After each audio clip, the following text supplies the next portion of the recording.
We are very excited to start it off with a talk on Git and GitHub for our to start off week 2, which is Git and GitHub week here at Code Louisville. With us is Leigh Luerman, who has been a mentor with Code Louisville. And Leigh, how many different sessions have you mentored? Oh, you're muted. Every time. I'm not really sure. I've mentored off and on for a few years. I think the last time I did it was, I want to say early last year. I haven't done it this year at all yet. But I also graduated Code Louisville in 2015. Yeah, so you were one of our early participants of Code Louisville, weren't you? Yep. And I don't have a college degree, so Code Louisville is the reason I have a career at all. And where are you working currently? I'm with Switcher Studio. If anyone has Ernesto as a mentor, I don't remember if he's doing it this session. I work with him. Okay. And what sort of things are you doing with them? I work primarily in JavaScript with a focus in React, and I also work in C#.NET for our API. Switcher makes an iOS app actually, but the actual app is handled by a different development team. My team does a bunch of support and then extensions for the app that run in React Native within the native iOS app. Okay, excellent. So went from being a student with Code Louisville to working in the field and mentoring program off and on throughout the years. So we are extra glad to have you with us tonight. Gives you a great viewpoint of the program and all the good things. So without further ado, I'll turn the mic over to you officially, and sure. Yeah, I'll keep watching chat. If anyone has any questions, please put them in chat, but there will also be time for Q&A after the presentation. No problem. Let me go ahead and share my screen, if no other reason that I can stop looking at myself because it's distracting. No, hang on. There we go. Yes. All right. So Git and GitHub, the two. I don't recall if you all have gone through the videos for it yet or not, if you were scheduled to, but in short, Git, G-I-T, Git is a versioning tool. And what that means is kind of similar to how you can save a document. It saves it in another layer and then also saves the changes you make to that document. The easiest way I can think of to conceptualize what Git does is to think of writing a book. And most of us won't, really sit down and write a book, but you can think through the process. Like, we understand that there are rough drafts and edits and multiple chapters. So if you have, let's say, chapter 1 in one file, and you do a bunch of writing on it, and then you save it, and then the next day you decide you don't like this one paragraph, so you delete it, and then you do some other work, and you save it and you close it. And then the third day you wish you really hadn't deleted that paragraph. Well, most of the time you'd be out of luck. But if you had additionally to just saving your file had been checking it into Git and committing it as you went, you would have a log of all those specific changes and be able to view them at your leisure. So this is an incredibly important tool for developers, but you can also use it for writing, like I just said.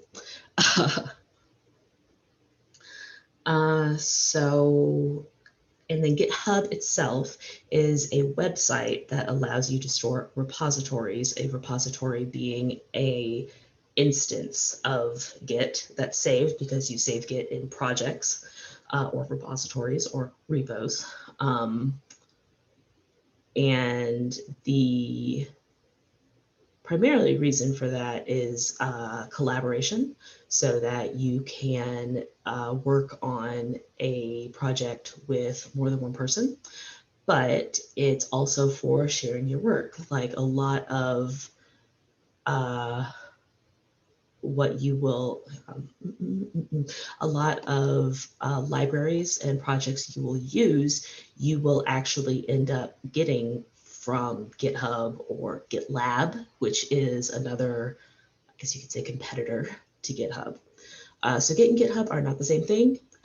Git is a tool. GitHub is a service that assists with that tool. Okay, so tonight we're only going to go over what you absolutely need to know for Code Louisville and Code Kentucky, which is not as much as the videos are probably going to show. And then Emily, I have the video minimized, so please get my attention if there's a question or something that I miss.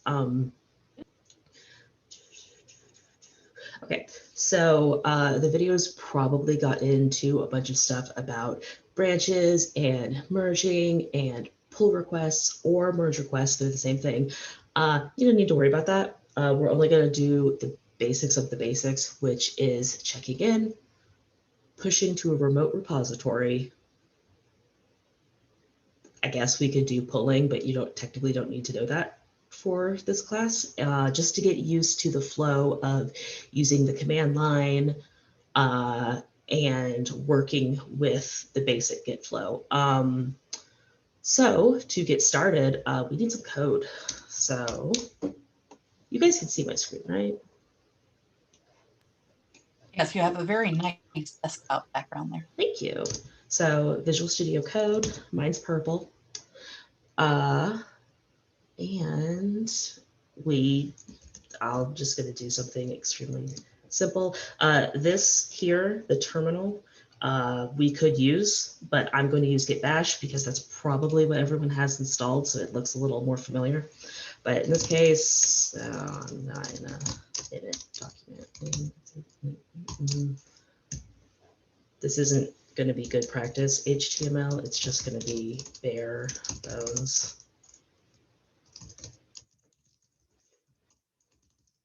See, now it knows. And we save. And it wants to know where I want to save. I want to save on the desktop. I'm going to make a new folder and I'm going to call it sample because I'm not creative. Index. I think I just saved that on the actual desktop. Yeah, I did. So moved it, fixed. So if you are following along, all I have done so far is opened up a text editor, created a folder and a file within the folder, put some text in the file. It doesn't even have to be HTML. You could keyboard smash if you want. I do recommend following along, but you don't have to. So yeah, this is going to be our extremely basic app. So now we need Git Bash. If you are on a Mac, you are going to open Terminal, not Git Bash. And I have reset my environment to, it's never heard of Git, it doesn't know what we're talking about, so we can get going here. The tilde means my home folder. So if you go user/your name, I am making gestures like you can see my hands, that's going to be your home folder. So in this case, I'm going to check to make sure I have Git installed, which would help if I use the correct flag version. I do, hooray. And I know the path to get to here, but I'm going to show you how to double check anyway. LS to see what we have available. I got a lot of junk, including the desktop. So CD, desktop. And if you start typing and you hit tab, it's going to give you the options that it's found that are valid, so you don't have to worry about perfectly typing everything. And then again, check it out. I thought I moved. Huh. Oh, because it made a copy. Okay, yeah, that makes sense. So go away. Don't worry about this part. It's all good. Okay, there we go. Okay, and so we are going to change directory again into sample.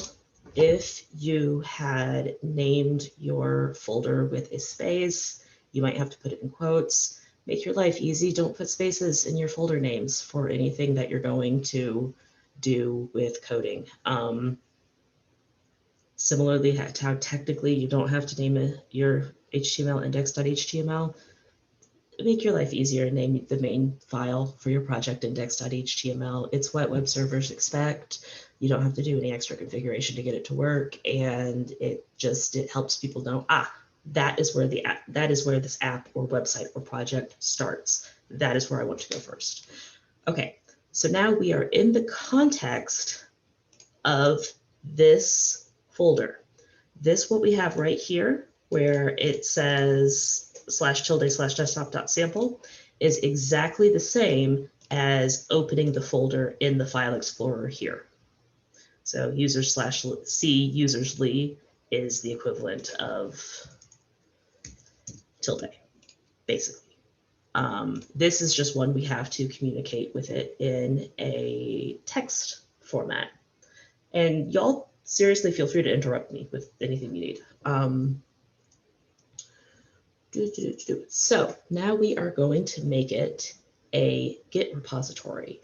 And what we do, make sure you're in the right folder, because I assure you, a couple of people every session end up making repos of their entire user folder. We can fix it, but you can't make repos inside of repos, and it can be very confusing. But so make sure you're in the right folder. Then you're going to type git init. And now we are in a Git repo. You can tell because it now says master. It might say main, depending on how you have yours set up. Same thing, don't worry about it. And this is the shorthand indication that we are currently in a Git repo. So if I were to go back to my desktop, ... just means go up one level, and do git status. Whoops, if I spell it right. Not a Git repository. We go back to our project folder, git status, and we have one unchecked file, our index.html hello world. So all we have so far, there is actually going to be a hidden Git folder in here, but don't worry about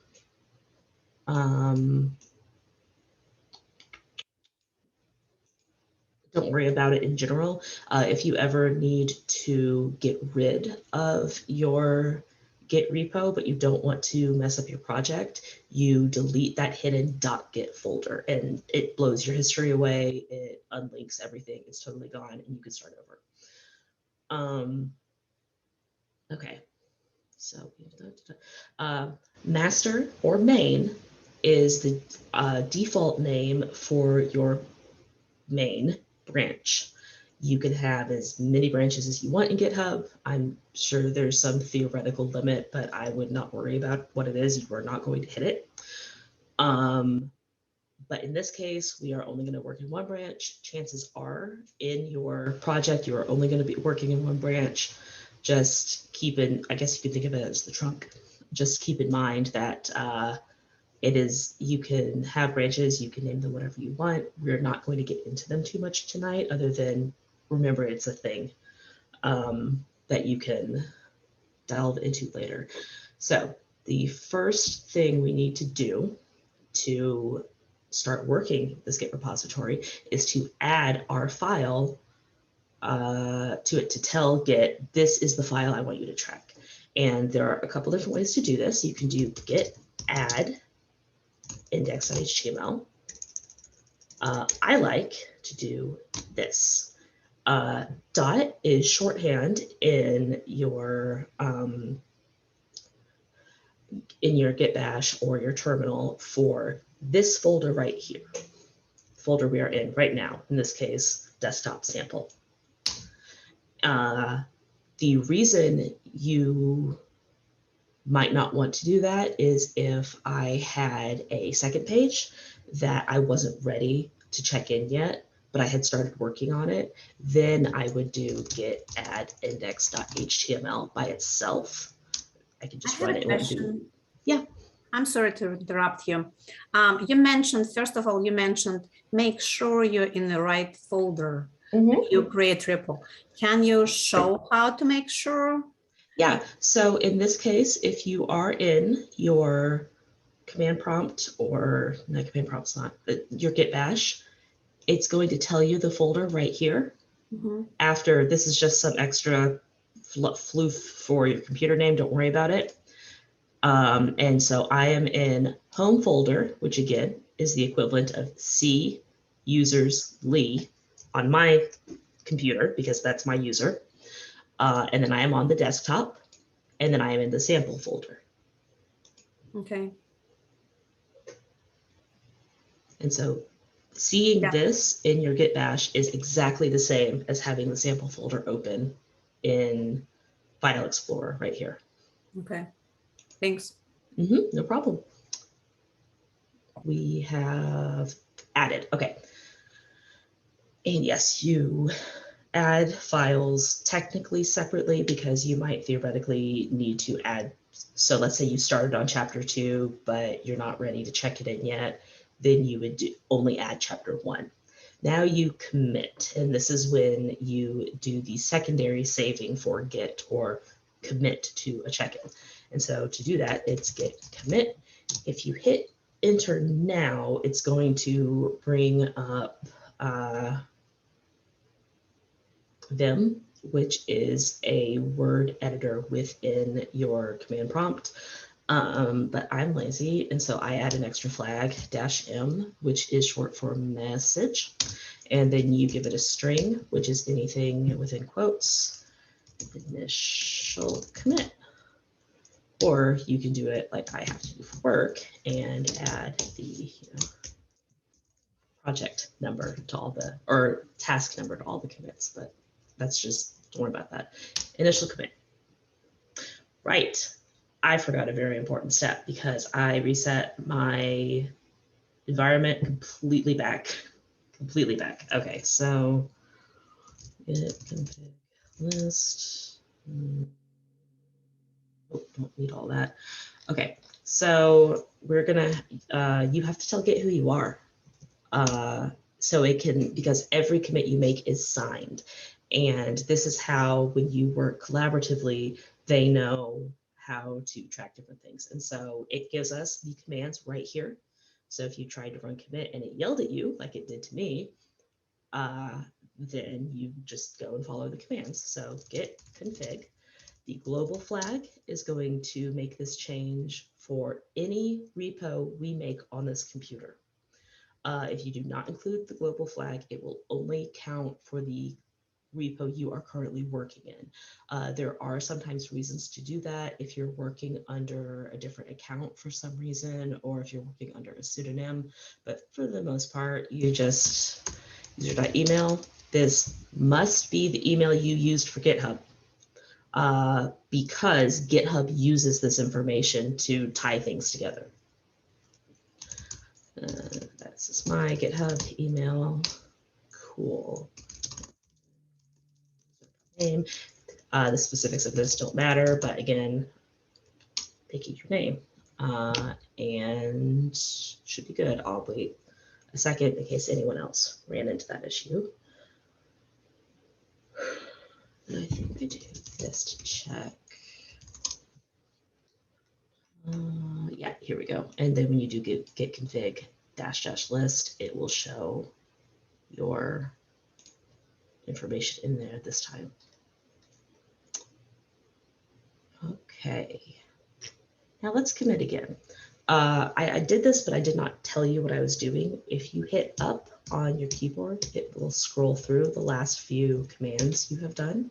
And so instead of typing out git commit /m again, -m, not slash, I just hit up until I find it, hit enter, and now I've committed to GitHub.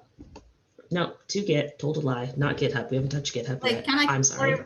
Sorry, question. Can I clarify about this option feature? So when you click tab, it goes through circles through all your last commands, right? When you hit up on the keyboard, the up And you arrow. kind of, so you stopped on -M and it kind of copied and insert again? Yes, if I understand the question. So when you click tab and you found your command that you used just like a couple of minutes ago, git commit -M, you click enter and it inserted again? Yeah. Okay. Yeah, so anything you type has not been entered as a command yet. And I'm sorry, I just noticed there were questions in the chat. So I will pull that up too and answer those. So yes, you still have to hit enter to input the command into the computer, basically. There were a couple other questions. Jay asks, if you use the up key and scroll past, will the down key go back? Yes, it will. Good question. And then Allison asks, will it let you scroll up and change something on a previous line? Yes, if I understand the question. So now that we have written this commit, if I hit up and did this, it will not change my commit message. But I can make an additional commit, or I could if I had another change to commit. It won't let you commit with no changes. I could make an additional commit based on the first one, but I'm not going to do that. And I hit Control C to clear my command without entering it or backspacing all the way back. Okay, so now if we do git status, nothing to commit because we've already committed, but if we do git log, it will show us we have one commit that has this big long name that most of the time you don't need to worry about. It's so you can find your commit specifically if you ever need it. It was made by me. There's my name, there's my email, and here's when it was made. And this is the message included in the log. And so if I needed to, I could check out this commit using this commit ID, and my state would temporarily revert back to what it was, like a snapshot in time. The state of my project would revert back to what it was now. We're not going to worry about that too much. Just again, no conceptually, it's a thing. So let's make a change. I'm going to do some small stuff that could be formatted better. You really don't do body in a thing by itself. And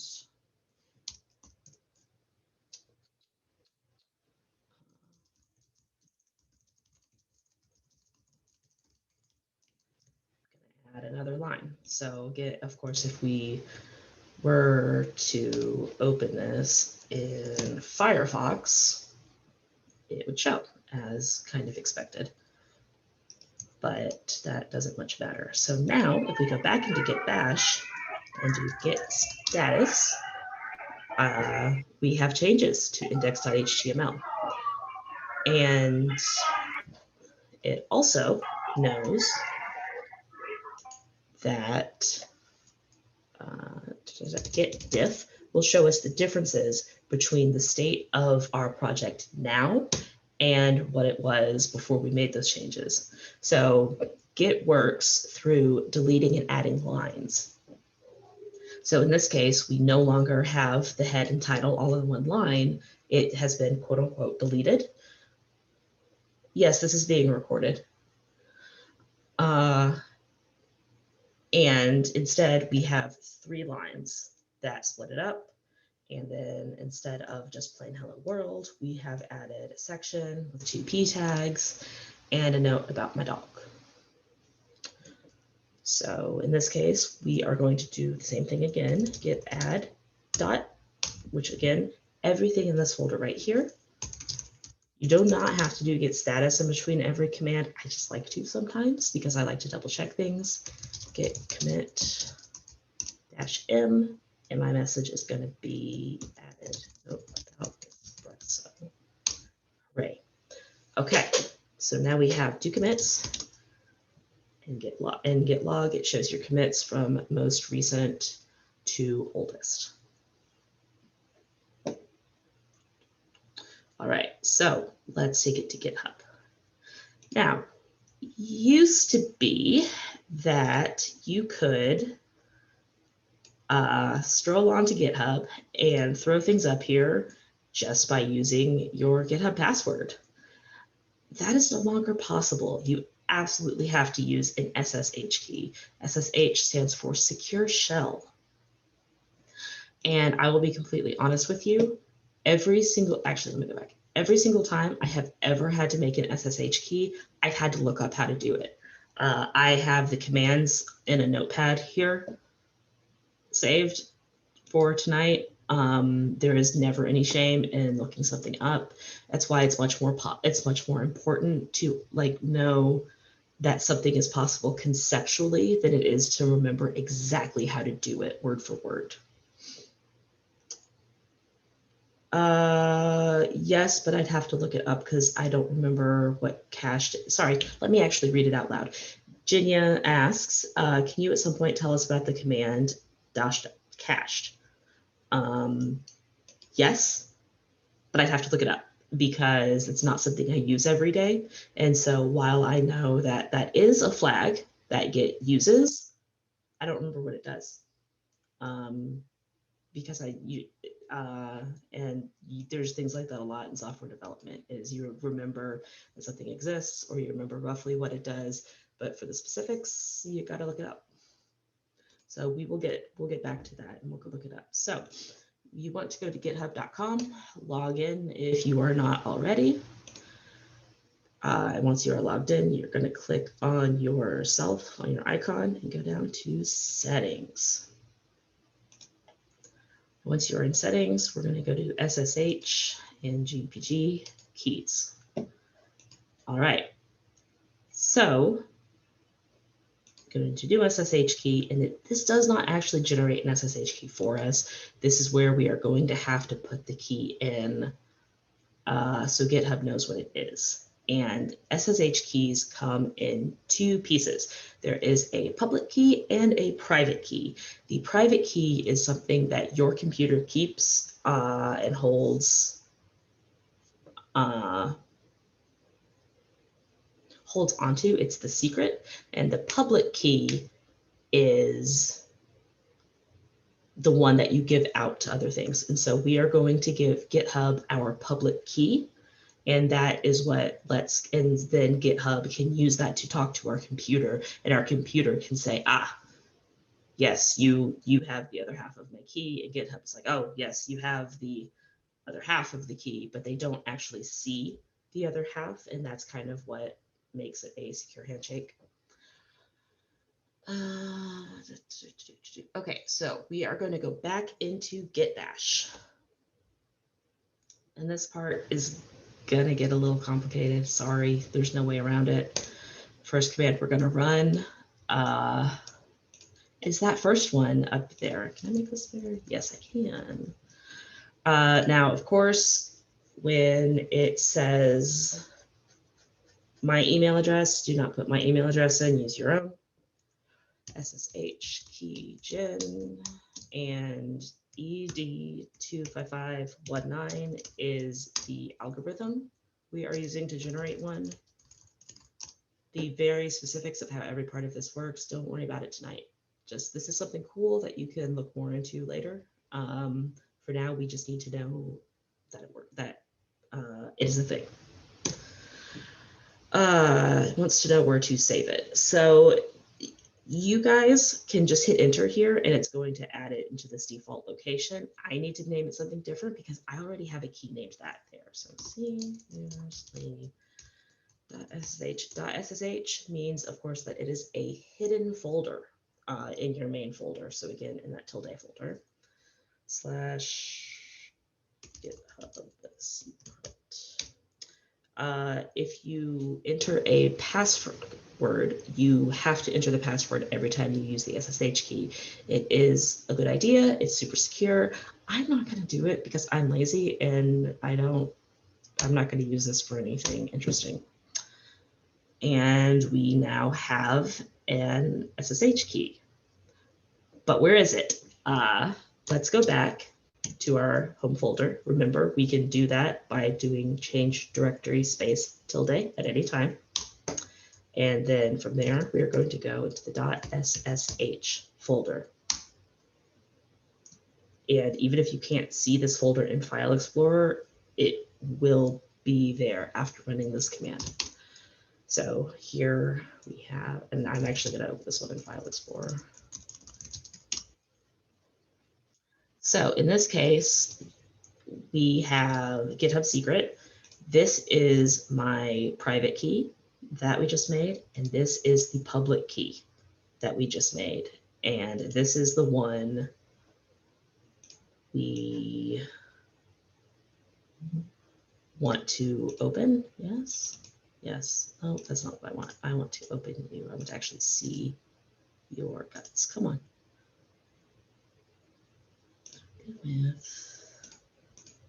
Just give me a notepad. There we go. Cool. Yeah, that looks right. So we're going to copy this whole thing. We're going to title it something that makes it obvious what it is. So my GitHub secret, that's a bad title, and something better. And that, yep, cool. So we now have a key that gives us read-write access to any of this account, my accounts, repositories. I am not going to show you guys the guts of my private key because then you could hack my GitHub. But you don't actually ever need to see the guts of your private key to get it to work. And so in this case, but I did not name it GitHub samples, did I? No, sure didn't. Good job, Leigh. Yeah, I named it GitHub secret. All right. All right. So the other trick in using an SSH key is your computer has to know that a given key is active, because I could sit here and generate dozens and dozens of hundreds of keys, but my computer doesn't necessarily know which one I want to actively use. So in this case, we want to make sure SSH agent is running. And it is PID process ID, and that's just a process running on your computer. So the fact that it has a process ID means it is actively running in the background. Yours is almost definitely running too. Your computer does a lot of stuff in the background you don't know about. So now we are going to add our private key to the SSH agent so that our computer and GitHub can talk to each other securely. SSH-add ~/.ssh/ and here you are going to enter the name of the file. Do not add .pub. That is your public key. We want the private key. Helps if I spell it right, as always. There we go. Identity added. Okay. There's a way to test this. I don't remember how. Let's see if their article tells us. Testing your SSH connection. Yes, let's do this. So we are going.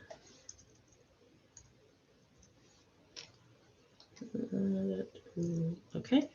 We are, nope, here we go. We're going to just follow this command, ssh-t git at github.com.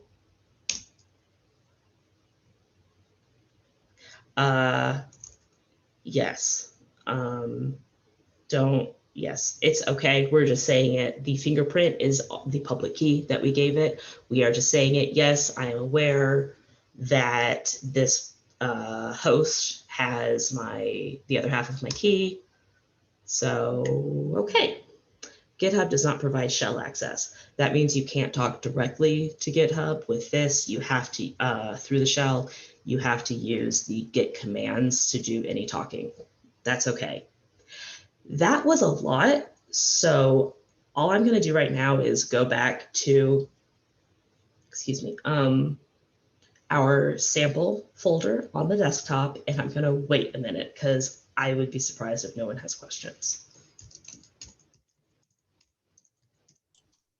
Will you need to do the SSH each time, or do you do that just the first time that you're setting up a? No, sorry. This is a one-time setup, just like when we configured our global username and password. You do this once. And if for some reason your SSH key becomes compromised, then you would delete it from GitHub and create a new one using the same process. And right here, GitHub has a guide to generating SSH keys. So absolute worst case scenario, go into settings, go into SSH and GPG keys. Go, I don't know how to do it. And GitHub will walk you through it with their documentation. So they are aware that no one remembers how to do this. And that is more common than you would think in development. There's just all sorts of stuff that just, if I know where to find the answer, I don't hold it in my head. I'm gonna give just another second.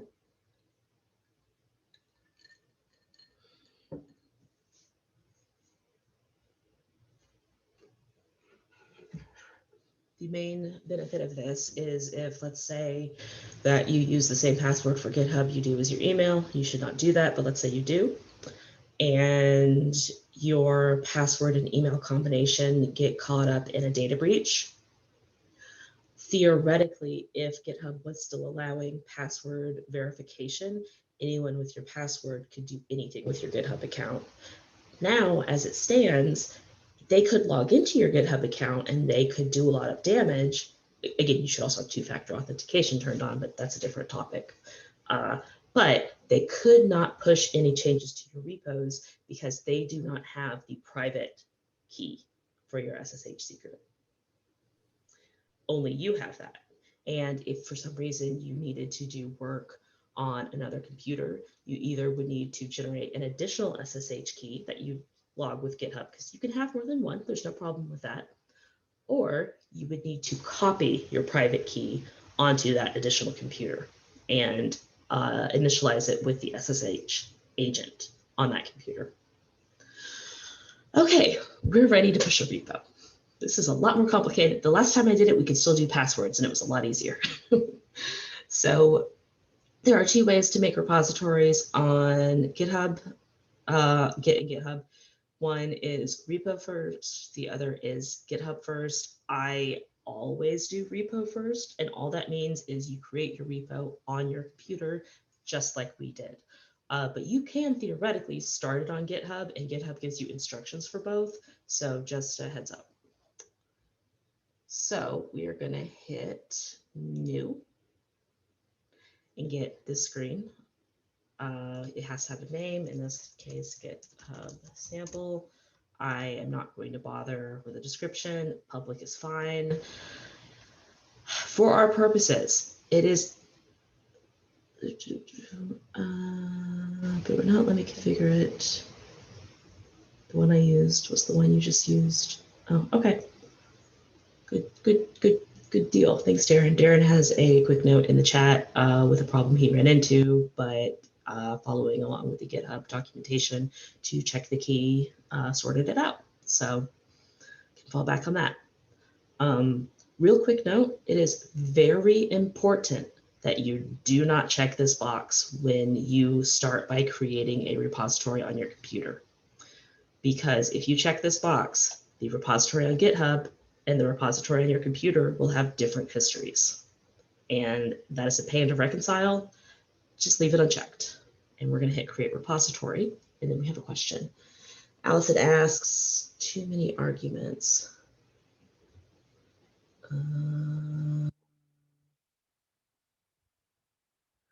I didn't watch your video.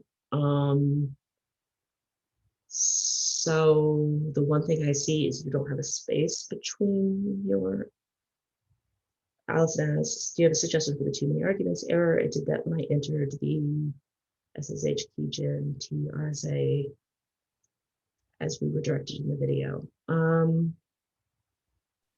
No, I'm sorry. I don't know that off the top of my head. I would have to. I don't know if anybody else ran into that, but I tried splitting them up like the TRSA and then hit enter, and then it just messed it up even more. So I didn't know if there was any suggestions. So I'm gonna have to figure out how to undo it tonight. But actually, I do know what happened because you have, I'm just going to type it here so we can see it on the video. So anything with a dash next to it is a flag. This is what you had typed out here. Anything with a dash next to it is a flag, which is an additional argument. And then whatever follows the flag is a value that is passed into the flag. And so kind of like when you have a function that takes different parameters, those are optional not always optional. Those are parameters you can pass into your function, which is the first part of the very first part, the SSH keygen. So if this is exactly what you typed in, this is your problem right here. Because it's not SSH space key space gen. It's this. The name is SSH dash keygen, all one word. And so when you put the spaces, it thinks it's an additional argument. And so maybe that's okay. The very first thing you put in your command line is technically a program name. And so you have to use the correct program name. And so this is the program SSH keygen. This is the program eval. Okay. This is the program SSH add, et cetera, et cetera. So the name is important. That's probably what happened. Okay, that's okay. Yeah, that makes sense. And make sure your C is capitalized according to Chad and Letitia. Thank you. Thanks. This is just what, again, like I said, I have to look this command up every time. This is the algorithm that was being used when I saw it. This is a different algorithm. Both are perfectly valid. It's fine.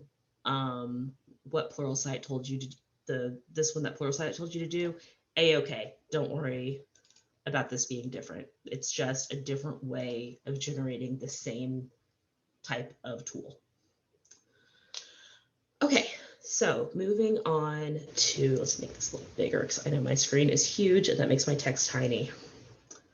Okay, so don't worry about this because we are doing this. So the first thing we need to do is add a remote. And so this is super fun, super easy because all you have to do is copy copy most of the lines. We're not good. All right. So a remote is, okay, the one in the video is for legacy systems. Very cool. A remote is a tool that your Git repository uses to talk to other Git repositories. Technically, the repository we are going to put on GitHub is a copy of the repository on your computer. And in the end, you have two different repositories. They just happen to have the exact same content and the exact same history. So the remote is how they talk to each other. The default name for remotes is origin. That is, I'm pretty sure that is a,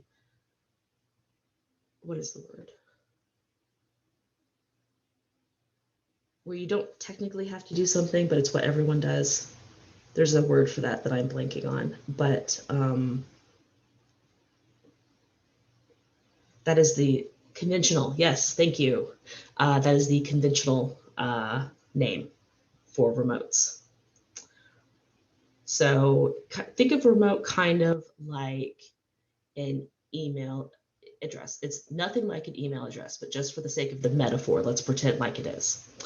And you want to send something from your inbox to someone else's inbox. To do that, you have to know where that inbox is located. And the tool you use for that is their email address. And so in this case, nope, that's wrong. Our email address is actually not what I just had with the HTTPS, because we are using SSH. So up here at the top, it's going to give you a pill toggle. You want to click SSH and it will rewrite all of your commands that you can copy from to be an SSH. Whoops, there we go. Nope, stop. Yep, I messed up, don't worry about that. You didn't see nothing behind the curtain.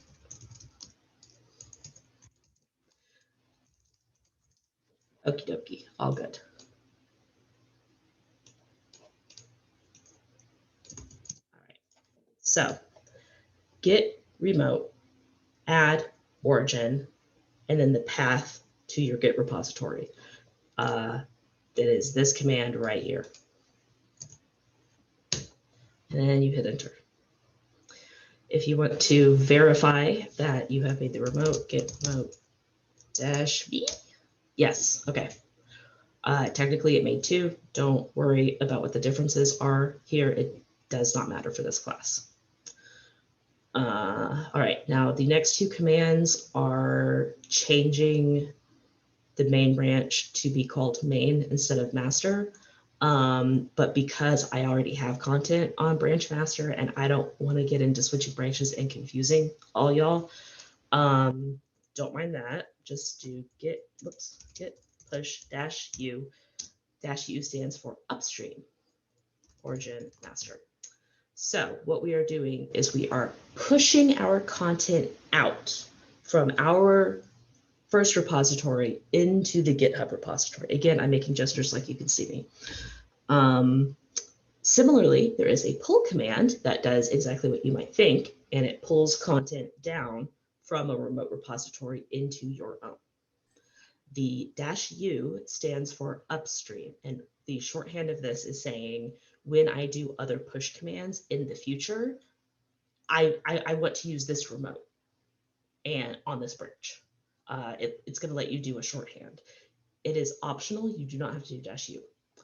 Origin is, again, the name of the remote. We have to tell Git which email address to use to get our information from point A to point B.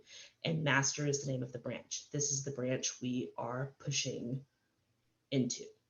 And so in this case, there is not going to be a master branch on GitHub, but it's going to make one. So Git is smart enough that it says, oh, you want this branch doesn't exist in my copy of your repository, so I'm going to make one real quick. Leigh, it looks like someone has raised their hand. Oh, I can't see that. I'm sorry. That's okay. Go for it. James, that's you.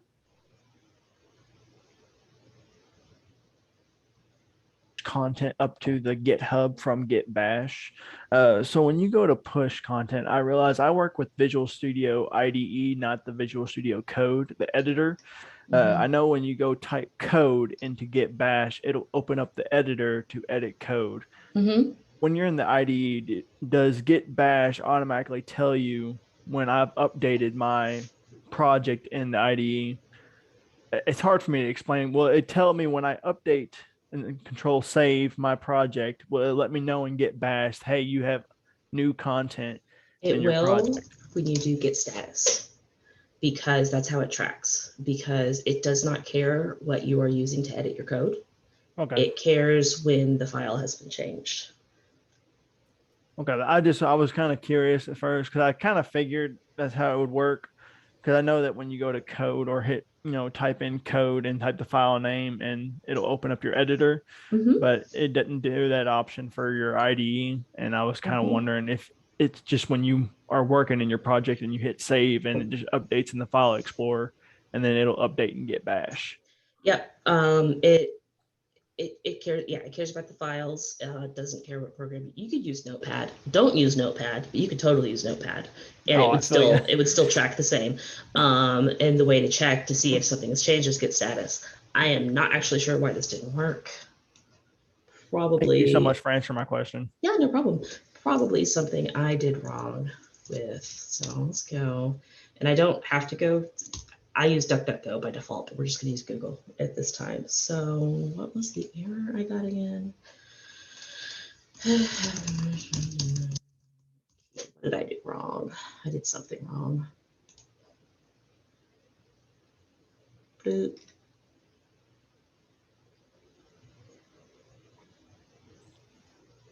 You'll hear this over and over again, but a good part of being a good programmer is knowing how to write your Google query correctly to get the answers you need. Yeah. What is the dash VT? Let's say it's dash VT.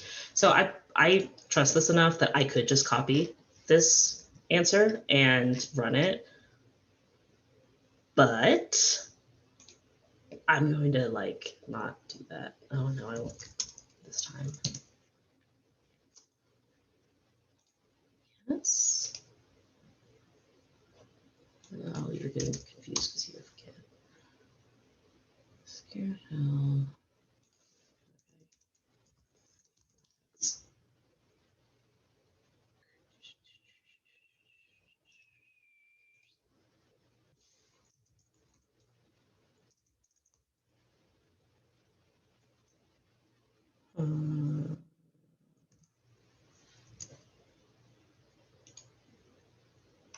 Non-standard location.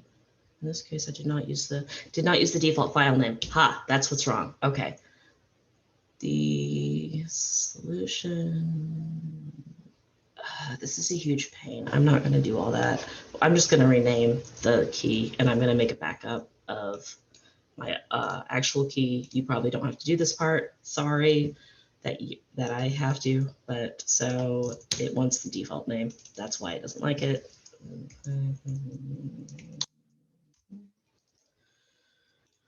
Let's move you.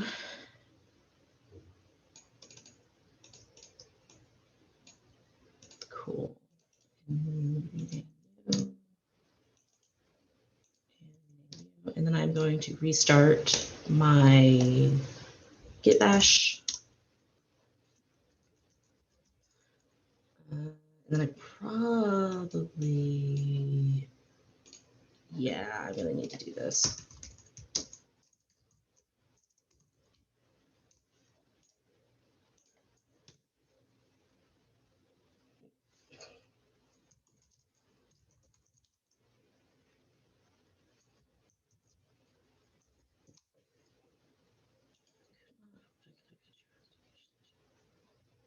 Let's just try it and see what happens.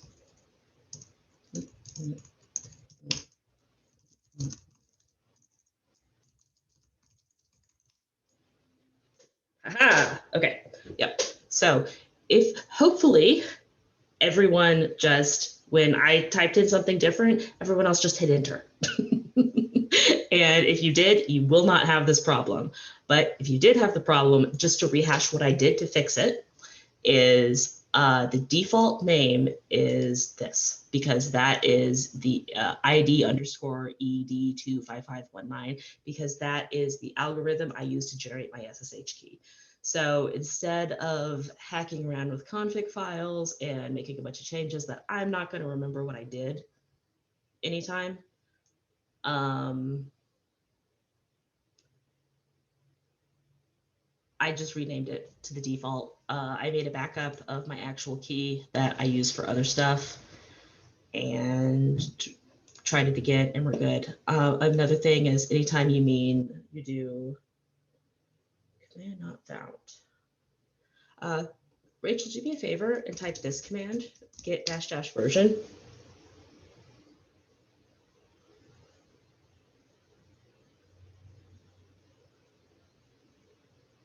And tell me what you get.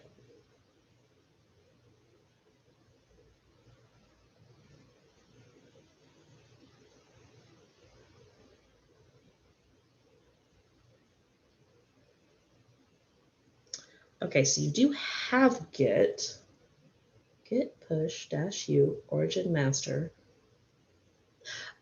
You might not be in your Git repository.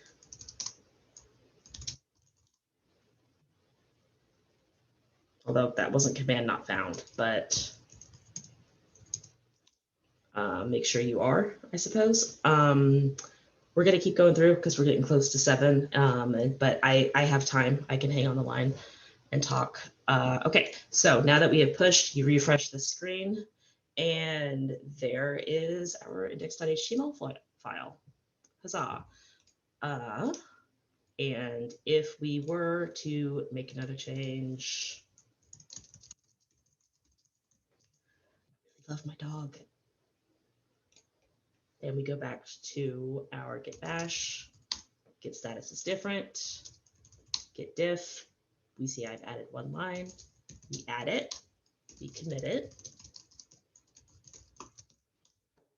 And then because if you used -u in the previous command, you can now do this.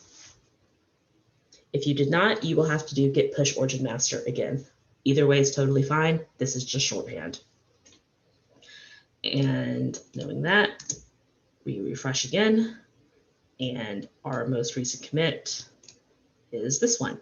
So we can now go back into history, see our initial commit, and you see how it knows that I did these. That is because I put my username and my email in. This is us checking in that initial index.html. This is me editing it. This is me editing it again. So you can go back and follow your progress. So if you goof something up later on down the line, you can fix it or you can figure out what happened. It also has a fun concept. Let me see if it's going to let me do it from here. Okay. So another fun concept another fun thing that you can do with Git and GitHub is blame. And blame is exactly what it sounds like. Cool. It will tell you who is responsible for every single line in your file and what the last thing they did to it was. And so if something goes wrong and you didn't change it and you don't know how to fix it, you know who to ask for help or who to blame. So that's kind of it. There are other things you can do. For collaborative actions, pull requests are a way to merge code together for multiple collaborators. Different branches let you work in parallel without running over each other. But for your project, for Code Louisville and Code Kentucky, that's all you need is how to make a repository, how to set up an SSH key, which you should only need to do once, how to add it to GitHub, how to push stuff to GitHub, and then the rest of your project, commit and push, commit and push, commit and push till you're done. And that's about it. We had a question earlier about dash cached. So git cached. Removes the file only from the Git repository, but not from the file system. Oh, okay. Cool. So this is a tool you are going to use for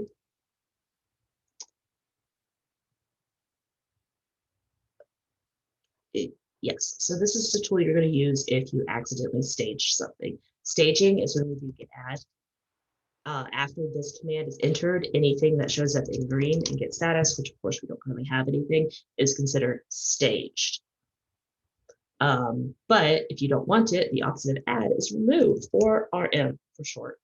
And so in this case, the cache flag, and this is, straight from the horse's mouth, as it were, removes the file just from your Git repository, but not your file system, because you don't necessarily want to delete the file, you just don't want to stage it anymore. And yeah, that's kind of all I had planned. There are a ton of cheats for Git. All you really want for this class is git init, status, git add, Just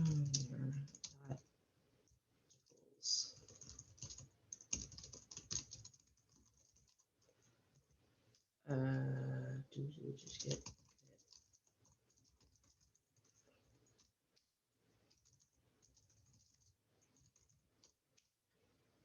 that's all you need for this class.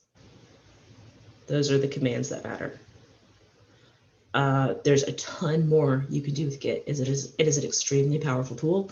I have used it in every development job and every development volunteer thing I have done in my career. It is incredibly important to understand. You don't have to know how to do everything. Common problems you may run into. The most common problem is probably going to be a merge conflict.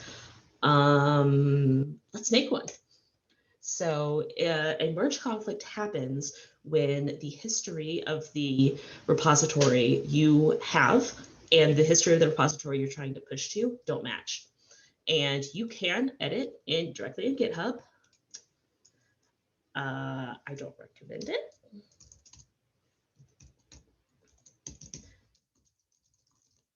So when you save changes here, it's actually making a new commit.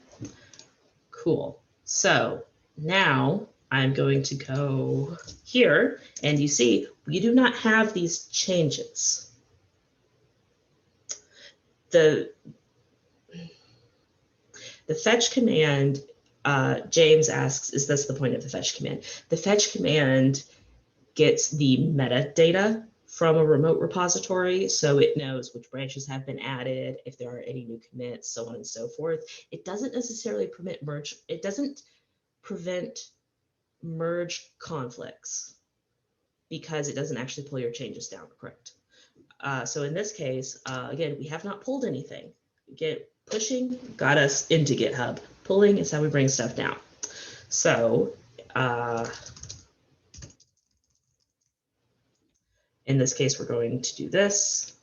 Again, there is a terminal directly in Visual Studio Code you can use. It's totally fine. And in this case, status git add git commit. All right, now we're going to get push. And we should get a merge conflict. Yes, okay. It will not let us push because the histories are different. It's like, hey, you can't do that. That line got changed at the exact same time by someone else. If we had instead made it a different line, Git's pretty smart. It would most likely just kind of seamlessly shove them together, and that's fine. In general, you don't want to be working in the same file as someone else, even if you're working on different branches, because this is a pain, but it happens. It's all good. So in this case, we need to resolve it because now we can't push. How are we supposed to do anything? So in this case, we pull. And I'm going to do the full command. But because we did upstream, we can just do a regular git pull, just like we did the shorthand git push. Conflict, merge conflict, and it yells at us. So I'm going to open this in a different tool for a second so you guys can see the raw version of what this looks like.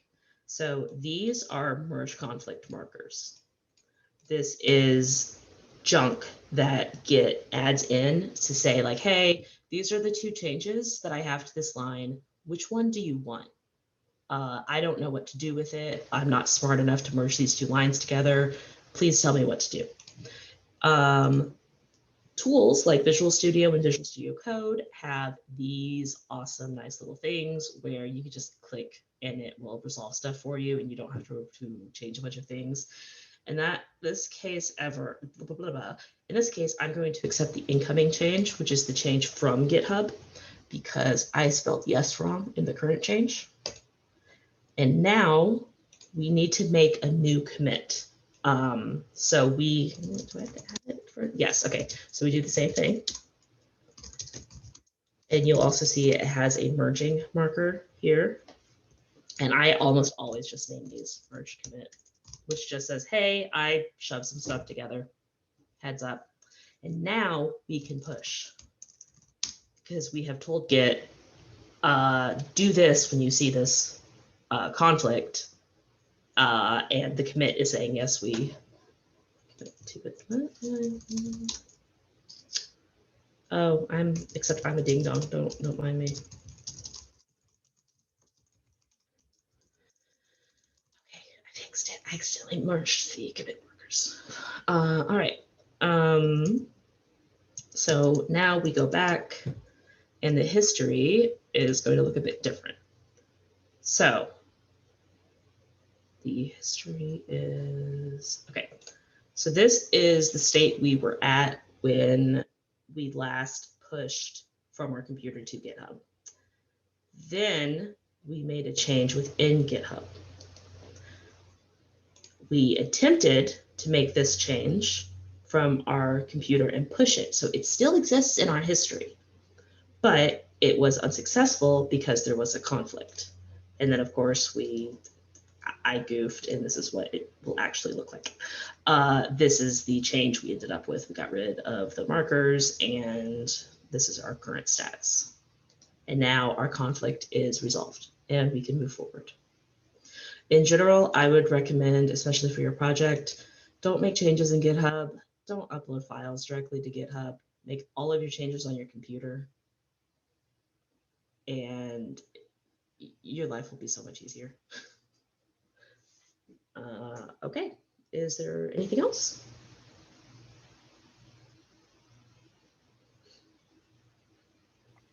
Yes, I have a question, please. Yeah.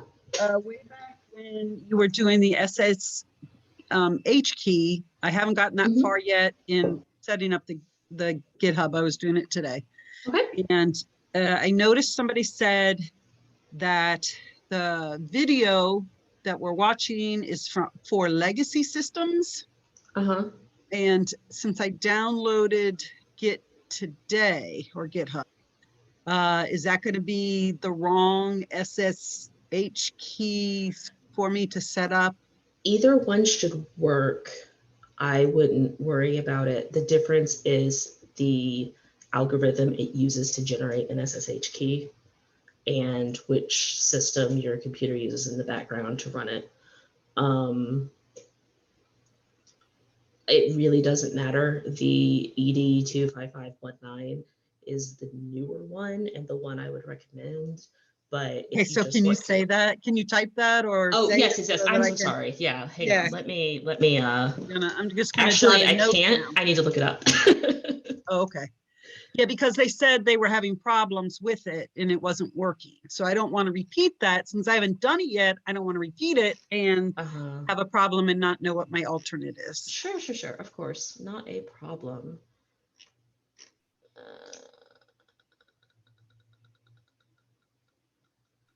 Just give me. I love DuckDuckGo for everything except development, unfortunately. Cool. So you can Here we Google go. an SSH key generator? You Google the command for using the SSH key generator that is already on your computer.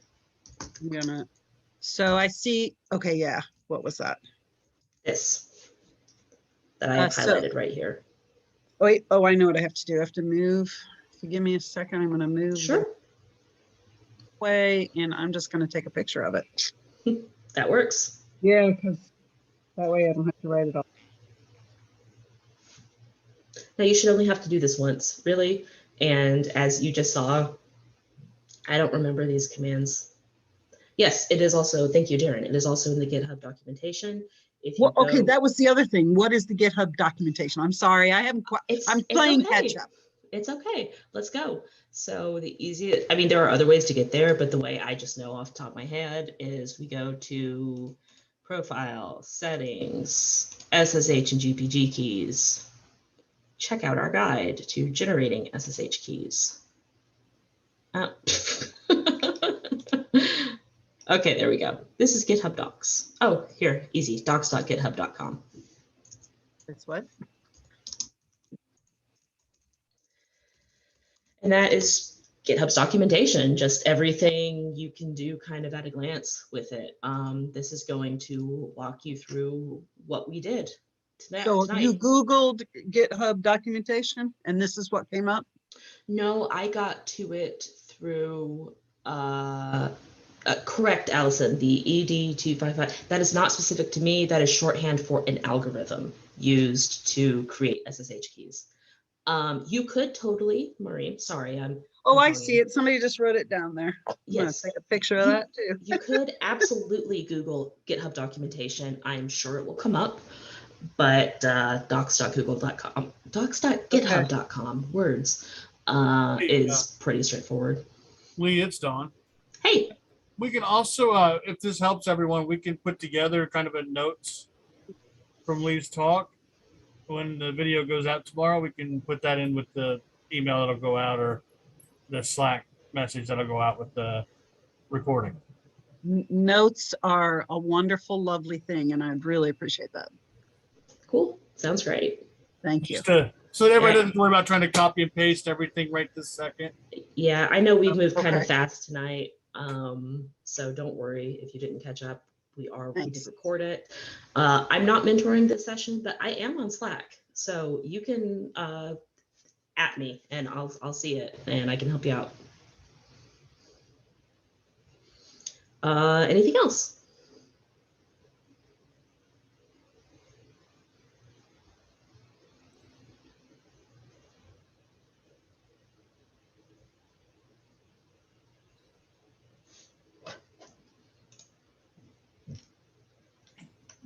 I think there was one more question about the ED 25519 is not specific to you. That's basically just the algorithm that they use to.